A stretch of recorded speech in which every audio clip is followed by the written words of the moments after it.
Magandang balita naman po tayo, tumulak patungong South Korea si Pangulong Aquino nitong Huwebes upang palakasin ang ugnayan ng Pilipinas sa nasabing bansa. Balikan natin ang detalye sa report ni Rocky Ignacio. Binigyan din ni Pangulo Aquino kahalagahan na mapalakas pa ang relasyon ng Pilipinas at South Korea. Tumulak ang Pangulo kasama ang kanyang delegasyon sa naturang bansa para sa 2 araw na state visit. Kabilang sa agenda ng pagbisita ang pagpapalakas ng kooperasyon sa larangan ng seguridad at ekonomiya. Tayo naman po itutungo ngayon sa South Korea upang asikasuhin naman ang kinabukasan habang inaasikaso natin ang kasalukuyan. Alam po ng lahat na marami pong investors na galing sa Korea. Layon po natin lalo pang dagdag investment sa ating pong bansa. Palakasin rin ang larangan ng turismo na siyang nagiging daan ng kabuhayan na marami po nating mga kababayan. At ang huli po ay lalong paigtingin pa ating ugnayan sa bansang South Korea sa pamamagitan ng maraming mga agreements sa ating inaasahang mapirmahan kung araw na ito.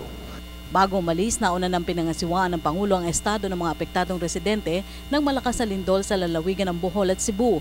May mga inatasan itong miyembro ng gabinete sa Kabisayaan para sa mabilis na pagbabalik sa normal ng pamumuhay ng mga biktima ng pagyanig. May mga nagtanong po kung dapat tayo tumuloy tapos na nangyari lindol sa Kabisayaan.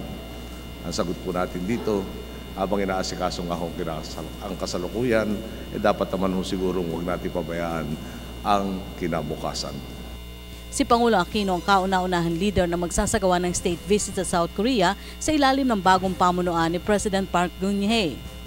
Kinilala ng South Korea ang mga Pilipinong sundalo na tumulong sa digmaan sa Korean Peninsula. Alam po natin na talagang matindi nga ang naging ugnayan sa ilang dekada sa bansang South Korea at layunin po nga natin na talagang tangkilikin ang kanilang pag-aasikaso sa atin dito sa pag-iimbita at kauna-unahan raw sa panahon ng Presidente Park. Nakatakdang bumalik ang Pangulo bukas ng gabi, subalit titiyakin ito na magbubunga ito ng tunay na pakinabang sa mga Pilipino. Para sa Telebisyon ng Bayan, Rocky Ignacio.